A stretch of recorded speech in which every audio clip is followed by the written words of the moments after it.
Hey there, I'm Ian Douglas. I'm the author of the website techinterview.guide, and I'm here to help people with career advancement and interview preparation. My live stream on Twitch covers topics such as company research, how to build resumes and cover letters, applying for the job, getting through interviews, and what to do during negotiations.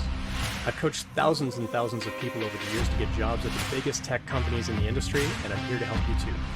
The following episode is taken from a longer live stream event and may contain interactions with other people in chat. Check out the end of the episode for more information. Let's get to it. We had an anonymous question in the Discord server, and I'll drop that link in the description. It says, I was invited to a 1-hour interview to evaluate my skill. What does this mean and how should I prepare? There are a lot of different kinds of interviews that you can face in the tech industry. When you're invited to a 1-hour interview to evaluate your skill, our industry, as a tech industry, we're one of the few industries where you get interviewed where you have to demonstrate your skill as part of the interview. And an example that I use typically is when a doctor goes for an interview at a hospital, they don't say, hey, go operate on this patient. And if that works out okay, then we're going to hire you. They look at your history and they look at what you're trained in, and they make a judgment call of, like, based on your work history and references and whatever, they make the decision to hire you. But in the tech industry, it's not as easy as that. Sometimes you can get hired by reputation alone. If somebody knows somebody and they vouch for you, they may hire you without an interview, but it's rare. They want to actually see you demonstrate some amount of skill. And so there's usually some kind of technical challenge that you have to do where you're actually showing them how you would write some software, or in the case of like DevOps or database duties or whatever, you would show them the kind of skill that you have. And they're going to ask questions and follow-up questions, and they may ask about different aspects of your skill and so on, in order to really ascertain, how, like, what is your problem solving? What's your decision making? How's your communication while you're working through all of that? And certainly, how is your technical skill? So if you're invited for a 1-hour interview like this is typically going to be a demonstration of your skill in some way. They're basically saying, we want you to come write some code or do some DevOps work or do some database work or do some, whatever the role is. We want you to come and be a part of that for an hour. And then from there, they may progress into additional interviews to say, let's continue the conversation. It looks like you're going to fit in on the team. Or they may say, you don't quite have the skill that we're looking for. Now, my job as the interviewer is to figure out what you know and what you don't know. And so you don't have to go to the interview knowing everything. And that's a common misunderstanding and something that typically holds people back from going and interviewing, is they think they have to know everything about everything. And so they prepare and they prepare and they prepare and they over-prepare. Meanwhile, like, maybe weeks or months have gone by.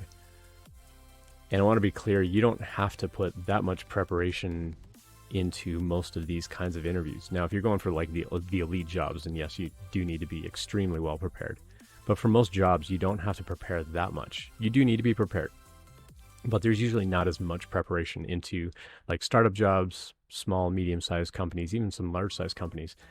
Just go interview. You know what you know. You don't know what you don't know. And that's okay. My job as the interviewer is to figure out those limits, is to figure out what do you know, what don't you know, what's your, what we call the breadth of knowledge, how many different things you know. And then your depth of knowledge is how deep does your knowledge go on those different areas. And then I take a look at that and go, how well does that fit in with the need that I have on my team? So if I'm losing someone on my team, for example, who's really good at writing interactions between this part of the software and a database, then I might be looking for a replacement for that. And so part of that technical demonstration is going to be, can you write some software that interacts with a database? Because that's the need that I have on my team. And so I'm going to be looking for someone that can immediately fill that role. But then if you have additional skill, then that's just helping cover other areas and other people on the team.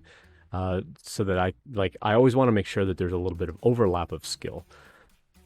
When I think about it, like from a what we call like a skill gap point of view, we've got like all of these different skills and we've got like depth of knowledge. And when someone leaves the team, it leaves kind of that hole in the team. So if you imagine like a cliff and you've got like a ravine kind of thing and there's a gap to fill, I'm looking for someone to fill that gap as much as possible. It doesn't have to be the exact same amount, but I need you to at least cover whatever skill that I'm losing on my team if I'm replacing someone on the team.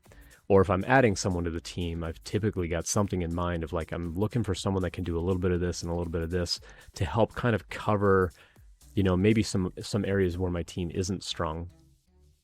And so I'm looking for someone that can, offer support in areas that the rest of my team have. But I don't want to hire too many people that all do the same thing and not have enough people to do this other thing, because I need kind of full coverage of everything on the team.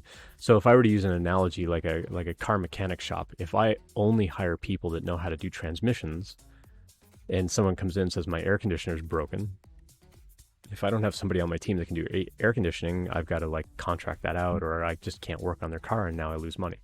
It's the same kind of thing with software. I don't want to hire everybody on the team that knows the exact same skill. I want to hire people on the team who have kind of a diversity of skill that they can do lots of different things on the team. Now, if I've got a couple of transmission people and you also happen to know how to do transmissions, that's okay. But I'm also hoping that you know how to do air conditioning and replace tires and do brakes and things like that. Some of those skills you can learn on the job. And so if you don't have that skill, that's okay. So when you go for these interviews in the tech industry where you have to demonstrate your skill, you don't have to know all the things. Just come and bring yourself. That's what we're looking for. We want you to come and bring yourself, and then we'll figure out whether you fit what we need on the team. So when you're coming, so kind of going back to the theme of the question, if you're invited to a 1-hour interview, it's going to be a demonstration of your skill so that they can ascertain where you fit in on the team and whether the kind of skill that you have fills the need that they have on the team. Thanks for checking that out. I hope that you found it helpful. I always appreciate feedback, so please let me know what you think. I appreciate any subscriptions, so please tell your friends and colleagues about it as well.